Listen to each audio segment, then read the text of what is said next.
I don't make reviews on this channel, at least not in the traditional sense. I never aim for my videos to be conclusive evaluations on why you should or should not check out a certain piece of media. They're still critiques, but I write with the assumption that you're already familiar with the topic of discussion and not just looking for a cosign. Over the years, YouTubers have largely moved away from day one reviews and recommendations to longer form analysis content. Major news outlets have remained mostly unchanged, and of course some YouTubers are serving up their videos the old-fashioned way.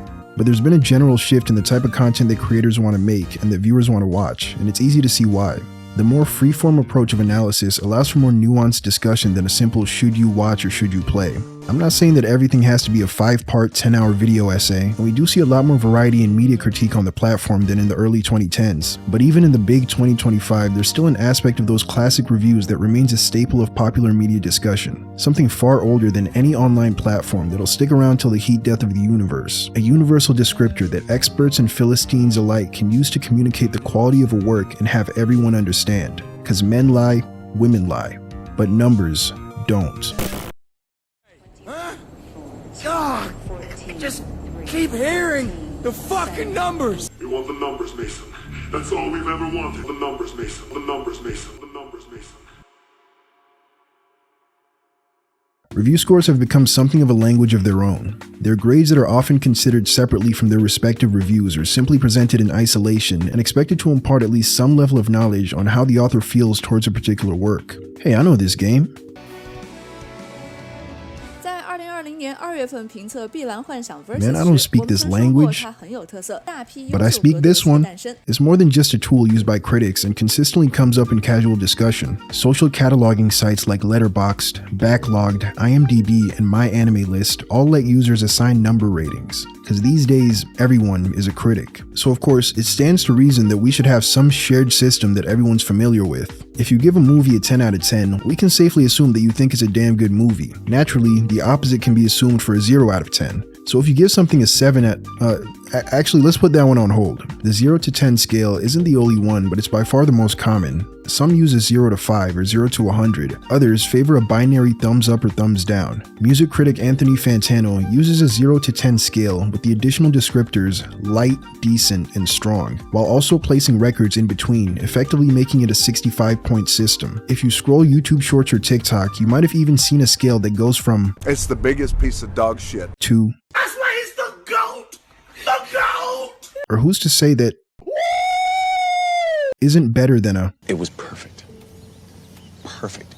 aggregation website Metacritic takes all of these reviews using different scales and converts them to their own percentage system, which are then averaged to achieve a single 0 to 10 metascore. Not all critics' reviews are weighed equally, and the website is pretty tight-lipped about the exact formula used to calculate that illustrious metascore. Nevertheless, Metacritic's ratings are treated with a certain level of prestige, far more than many of the news outlets that they aggregate. The website is seen by many as an impartial third party that simply gathers information and concisely delivers an unbiased measure of quality. But I'd argue that the Metascore is less useful than any singular review, and sure as hell isn't unbiased. The decision to convert everything into a 100-point scale may seem inconsequential, but has negative implications for that final score. A publication using a 5-star system automatically has more pull than one who shares a scale with Metacritic. When converted, each star becomes 20 whole points to the Metascore, making systems with fewer increments disproportionately influential. Additionally, as mentioned before, the aggregator has final say over how each critic score is weighed when averaging, so Metacritic isn't exactly the neutral party they present themselves as. Even if we agreed on a unified system, different numbers mean different things to different people, and the problem comes from trying to take something as opinionated and irrational as art critique and turning it into a science. Truth is, most people just assign scores based on vibes.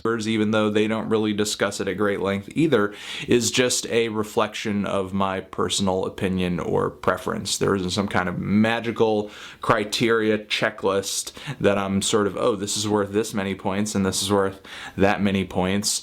Gun to your head. Tell me the qualitative difference between an 8.4 and an 8.5. Time's up. MyAnimeList allows users to rank anime they've seen out of 10. When writing a review, you label it as either recommended, not recommended, or mixed feelings, but the site still tells you what score that reviewer gave the show. Here's a 7 out of 10 review that recommends this anime. Here's a 7 that thinks you shouldn't watch it. And here's a 7 that feels mixed. Review scores only have meaning within the context of their reviewer and how that specific reviewer scores other media, but they're rarely ever engaged within that fashion.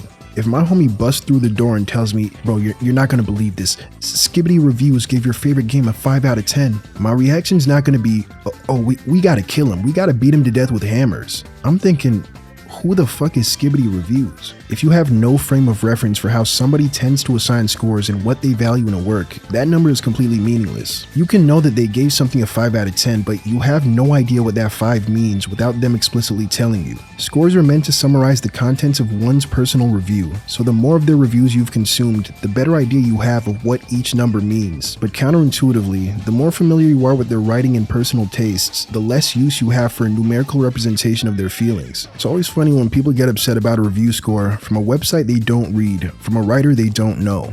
How did IGN give these two games the same rating? Well, that's an easy one. IGN didn't do shit. There is no John IGN handing out reviews to every single game. I mean, looking at your own thumbnail, we can see that this game was reviewed by one Jarrett Green, and the other one was done by Rachel Weber. This is in fact not the same nigga. And working for the same company doesn't connect them to some game journalist hive mind. Now look, I get the gaming community's general distaste for game publications and love for dunking on their, riveting journalism. I can't lie, I've dabbled in such tomfoolery myself, but somewhere along the way, gamers lost the plot and would rather fixate on these arbitrary numbers than make any substantive criticism. Every review, ranking your tier list video, without fail, will have a massive spike in traffic at the very end, from people skipping the contents of the video to see that all-important score. Complaints obsess over the number assigned to the game and how it compares to other games' numbers. This guy's not pissed at anything said in the video, but because a different review of a different game by a different person got a higher score.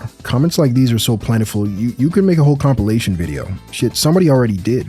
No one cares to engage with the arguments being made. If they're not obsessing over scores, then it's an isolated quote that tells you nothing about the review. It has a little something for everyone. The game really makes you feel like Batman. The exaggerated swagger of a black team. Too much water. You know, the author behind that last one actually gave the game a 7.8 out of 10, and their argument was that the prevalence of water-type Pokemon trivialized team building, not just that the map had too much water. It's not a new complaint, but the Hoenn region is still imbalanced type-wise, heavily favoring water Pokemon.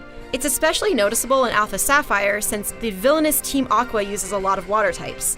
It just feels like there are water Pokemon in nearly every battle, and I have an overleveled Pikachu to show for it. Of course not. Nobody actually reads the reviews. And why should we? Everyone knows that game journalists are in the pockets of publishers, making them morally compromised and biased. And that's why I get my opinions from YouTubers. I'm going to plug It Takes Two into the Moist Meter now. I'm giving it a 95%. I don't have any complaints at all, literally not even the slightest nitpick that I could find with this game. This game is absolutely So why not incredible. A perfect score? Now I know you're wondering, well then why didn't I give it 100%? Yeah, actually, I am wondering that. I reserve 100% for games that I feel anyone of any taste can pick up and fucking fall in love with and, you know, go wild about. And the only game I would ever consider giving 100% to is Minecraft. I'm personally not a huge Minecraft fan, but I actually think it's probably the perfect video game. Well, that's kind of fucking stupid. A method some reviewers use to avoid seeming biased is to approach a game from the perspective of a hypothetical everyman, John Gamer, if you will. They're more concerned with analyzing what they think most people want to see, because focusing on their own personal experience would be biased, and that's not useful to anybody. Reviews have to be unbiased and objective. I think this approach fails on several fronts. To be truly objective, your comments need to be based in facts, limiting your review to just verifiable observations. For instance, the game has a silent protagonist and the story is divided into 6 chapters. The moment you draw any conclusion regarding the game's quality based on those observations, it becomes subjective. The silent protagonist makes it difficult to get invested, or the 6th chapter isn't as fleshed out as the prior ones. It goes against the way in which we consume quite literally everything. When you're eating a good-ass burger, do you ask yourself, I wonder what the average person appreciates in a burger? Or are you enjoying the flavors that are currently busting on your taste buds? Personal enjoyment precedes any analytical lens you choose to view something through. It's the most primal reaction we have when engaging with anything and influences any remark that follows. No matter how hard you try, you can never remove yourself from your own critique. To some extent, your personality and preferences will always bleed through. In 2012, the late film critic Roger Ebert wrote an article addressing criticisms saying that he gives out positive scores too easily. His Metacritic seems to also support this claim, indicating that on average he grades 8.9% higher than other critics. He first attributes this disparity to his 4-star rating system, on which he considers 2.5 stars to still be a thumbs up, skewing his numbers higher. But even when accounting for this difference, his scores still tend to be more favorable, and he presents several possibilities as to why. 1. He just loves cinema too much. He approaches every film not with an analytical lens, but with hope and optimism because he knows how challenging it is to get something from the page to the big screen. With all their moving parts, getting a film made is a small miracle, and Ebert believes that's worth celebrating. Like any cinephile, he also feels strongly about certain actors and has difficulty not admiring a work from his favorite directors, like Scorsese, Hitchcock, and Kurosawa. A film being in a particular genre alone will make him more likely to score it higher. Ebert concludes by expressing his distaste for people who fixate on his review scores. They ask him, how could you give that movie that many stars? But when he responds asking what exactly about the review they disagree with, it's crickets. His reviews can only speak to what he sees on the screen and how he feels about it. If you see the same thing and feel differently, that's fine and should be expected. But if your beef is with some made-up number, then you can go fuck yourself. I'm paraphrasing, but that's basically what he said. In short, he tends to rate films higher because of his own personal biases that he openly states and expects people to be aware of when engaging with his critique. I don't think of subjectivity as something that hurts reviews, but rather enhances them, by allowing readers to better see where the author is coming from and know if they share the same perspective. Not every critic is for every reader. I'm not a fan of horror movies, so I'm not gonna lose my shit when Horror Fan 666 gives the new slasher film a 10 out of 10. That number means nothing to me or people like me. I'm not the target demographic. I play a lot of fighting games. A review from somebody new to the genre isn't something I'd watch, but if you're also new, that might be exactly what you're looking for. Despite not using scores, I've never left a Yahtzee video not knowing how he feels about a particular game. His fondness for a title is inversely proportional to the amount of snark he uses when talking about it. I like some of Dunkey's videos, but I don't care to listen to him talk about any JRPG. I've seen enough from him to know that we value very different things when it comes to the genre. I get where he's coming from, I'm just not coming from that same place, and that's fine. I won't waste my energy getting upset over reviews that I never expected to agree with in the first place. I don't care what IGN, Kotaku, Game Rant, or any major news site has to say about anything. Those aren't people. They're companies that employ dozens of writers, each with their own personal tastes, beliefs, and values, all of which bias their reviews. I'll never familiarize myself with all of these writers, nor do I imagine that most people will. So I find it strange that anyone gives two shits when X publication gives arbitrary number to a certain piece of media. Following every major release, there seems to always be outrage when even a single journalist goes against the grain. Paradoxically, it's the people who claim that they hate game journalists the most that most consistently engage with their content, keeping their finger on the pulse of every article, every review, every blog post, so they can be first on the scene and farm that sweet Twitter ad revenue. Late last year, a review from Screen Rant of Black Myth Wukong came under fire for giving the game a 3 out of 5 for, quote, a lack of inclusivity and diversity. Of course, upon hearing those two words, the worst people you know assumed that the reviewer meant black people. But upon personal inspection, I can confirm that none of us were found at the scene of the crime. The author was actually referring to a lack of female characters in the game, and despite what the popular narrative might lead you to believe, this section was only some 200 words in a 2,600 word essay. Although I don't agree with the review, I found it to be incredibly inoffensive. She points out that in the 2 chapters he played for the review, the game doesn't feature any female characters. Multiple are featured prominently in the following chapters, and she should have reserved her judgment until then, but even if they weren't, a lack of diversity in my Chinese monkey game isn't something that would make me reconsider my purchase, and I think I can assume the same for the people who complain about the review, but someone out there might. That's the audience she's writing for. And if it wasn't obvious, her bio plainly states those biases. Shit, I can't believe it. The writer who claims to value diversity and inclusion writes about diversity and inclusion. This is like complaining about Nazi propaganda, meanwhile this is who you keep in your company. There's a lot of things that I love about Hitler. Bro, I think the writing was on the wall. The simple fact is that these are not Screen Rant regulars stumbling across this review and getting upset. They're people who already have something that they want you to believe and actively search for stories to support what they're trying to sell. Review scores might not be great at communicating opinions, but they're exceptionally good at pushing a narrative. With their context removed, reality can be whatever you want it to be. Isolate the quotes that support you, ignore the ones that don't, and create your own desired intent. You don't need to engage with the original author. Everyone has preconceived notions of what these numbers mean, and you can rely on those visceral reactions to sell your story. No one is a blank canvas, and if you tell them what they want to hear, it's unlikely they'll dig any deeper. Viewers approach reviews with defined beliefs and decide what each score means based on those beliefs. 8 out of 10 is commonly accepted to be a fairly positive score, unless if they're talking about something that you like, then that's a disrespectful score. And if it's something you don't like, that might as well be a perfect 10. IGN dropped a review you disagree with? Classic IGN, too brain dead to know what a good game looks like. Game journalists suck. IGN dropped a review you agree with? Damn, this game is so good that even the dumbasses at IGN can't deny it. Game journalists suck. The existing narrative informs the approach, and the goalposts will be shifted as necessary.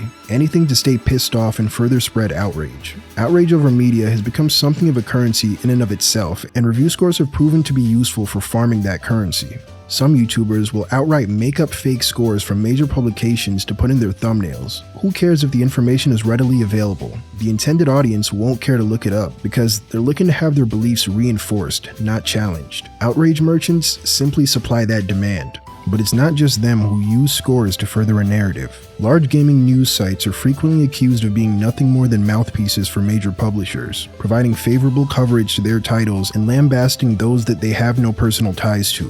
While grossly oversimplified, there are several explicit and implicit factors that harm the legitimacy of game journalism. In a 2015 article, Jason Schreier details the relationship between video game review scores and the developers behind those games. It's become something of an open secret that publishers offer bonuses to developers tied to Metacritic scores. Often when negotiating the initial terms of their contract, publishers will lock a portion of the amount that devs are asking for behind these conditional bonuses or royalties. In late 2010, Obsidian Entertainment were looking forward to a hefty bonus from Bethesda following the release of Fallout New Vegas, so long as the game earned a Metascore of 85 or higher.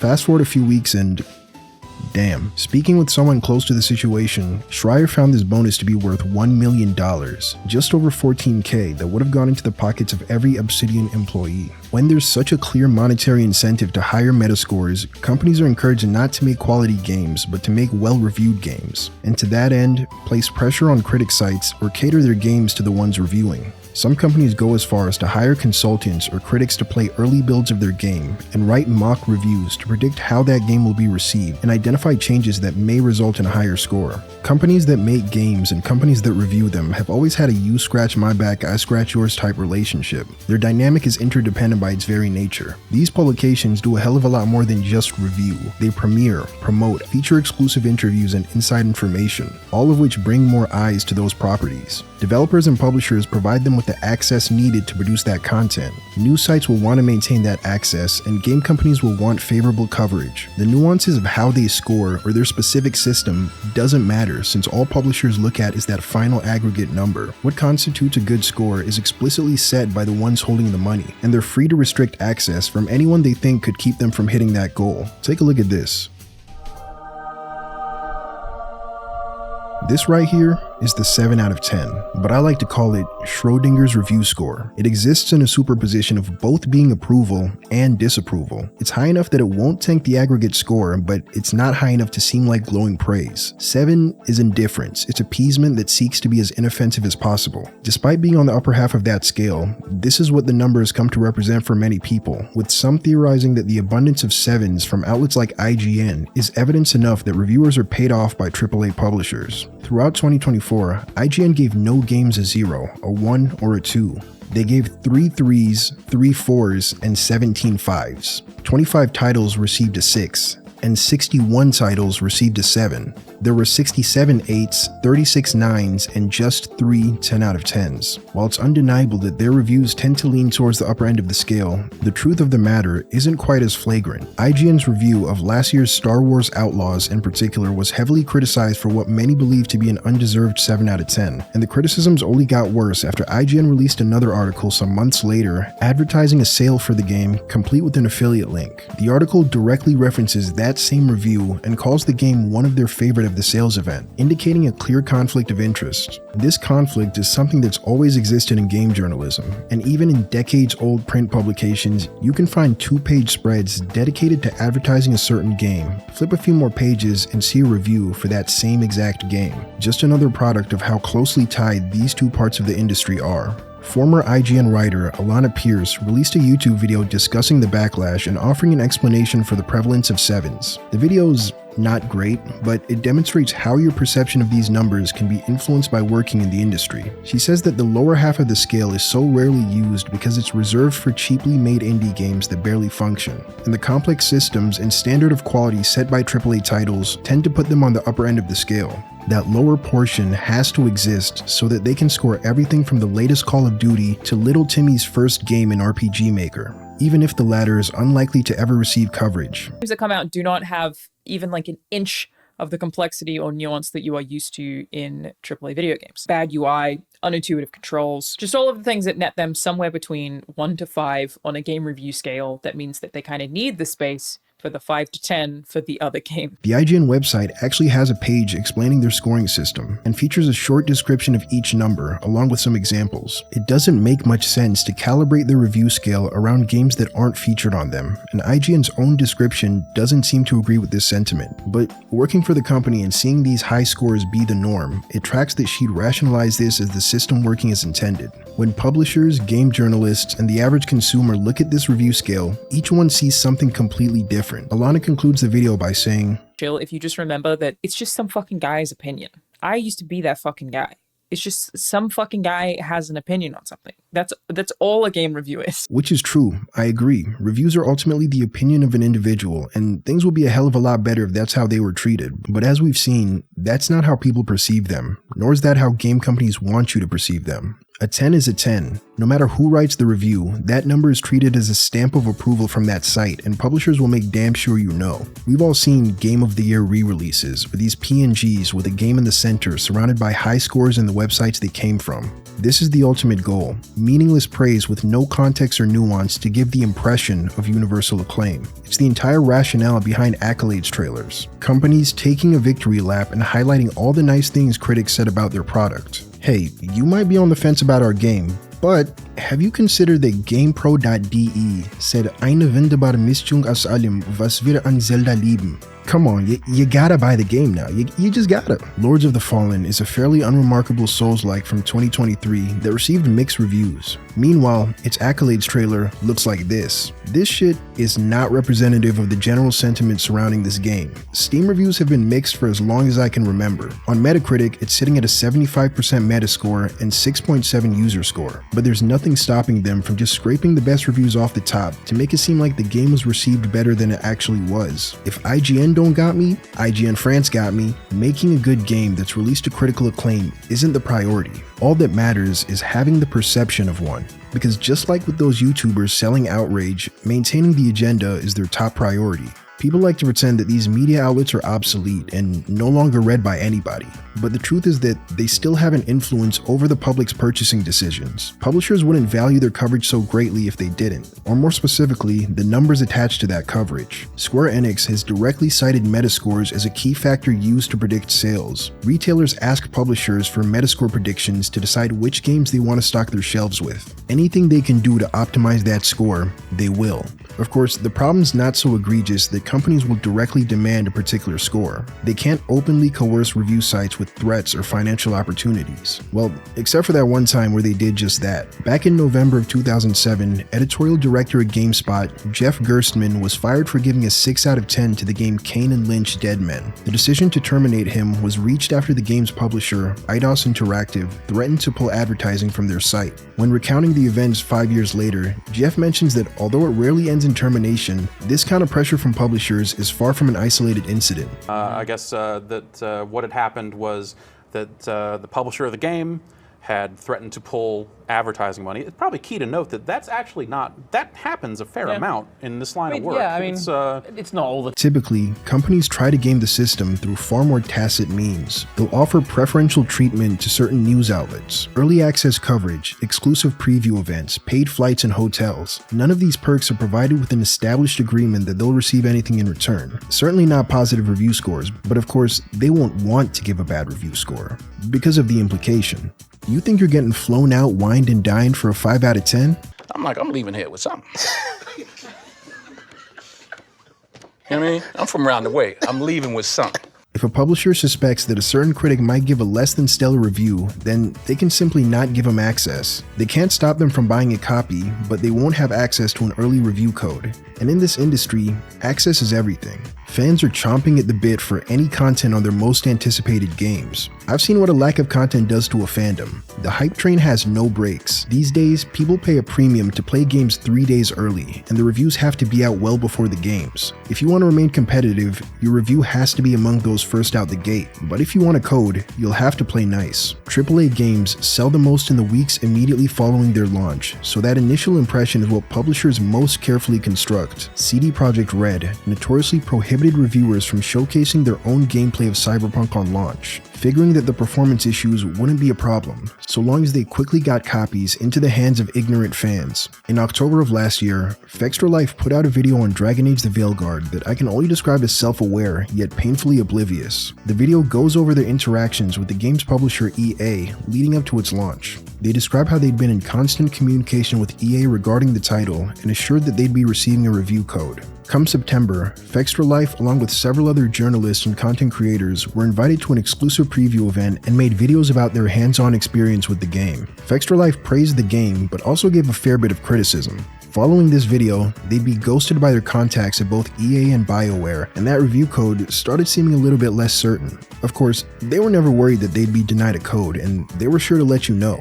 Asked me why my criticisms were worded more cautiously, and asked me if I was concerned when I made my video that I'd be denied access to a review code. To which, of course, I replied, no, I'm not worried about getting denied access to a review code. That simply doesn't happen in the gaming industry. But I was not concerned about this at all. I reassured him that he shouldn't be concerned about this because it's just not really a thing in the gaming industry. It's so rare that it shouldn't scare someone into not saying what they think about a game. Only to then say, as a result, we discovered that we were essentially getting fake reassurances that we were getting a code to keep us happy while denying us access to the Veilguard. Once EA started sending out codes and they weren't among the recipients, it became clear that they were being blackballed, and that didn't sit too well with them. It is feeling like EA is deliberately trying to prevent us from telling you what we think about the game, and they want you to hear it from someone else. So you then have to ask yourself, why would EA do this? What is their angle? What are they trying to accomplish by doing this? Just think about this for a second. If you're on the EA end and you're trying to manipulate review scores because you want high review scores, what are you going to do? You're going to research press and content creators and what they usually give to games score-wise to give you a general idea of how they're going to review your game. What's most strange to me about this video is that it's trying to come to you from this angle of a noble whistleblower sticking it to the man and exposing the truth about Dragon Age Veilguard reviews. They say things like, but what I want to talk about today is going to impact the way that you watch reviews today, the ones that are coming out today, and this information should not be kept from you. As if this practice is something that they just became privy to. There's no way in hell you've been in the industry for this long and are just now finding out how publishers game the system. Fextra Life points to other channels to let you know that they're not the only ones getting shafted, yet they still tell their audience that they were never worried about being denied a code because that's just not a thing that happens. It's not that it doesn't happen, it just doesn't happen to them, and now that it has, it's a problem. The question I found myself asking is, would this video exist if they had gotten a code? And honestly, I don't believe that it would. Fextra Life is far more concerned with emphasizing how mild their criticisms were, rather than how slimy restricting access due to good faith criticism is to begin with. And just to illustrate how mild that our criticisms were of the Veilguard, after publishing our impressions video, we got called shills. Some people accused us of being paid by BioWare and EA to promote the game, which of course we're obviously not.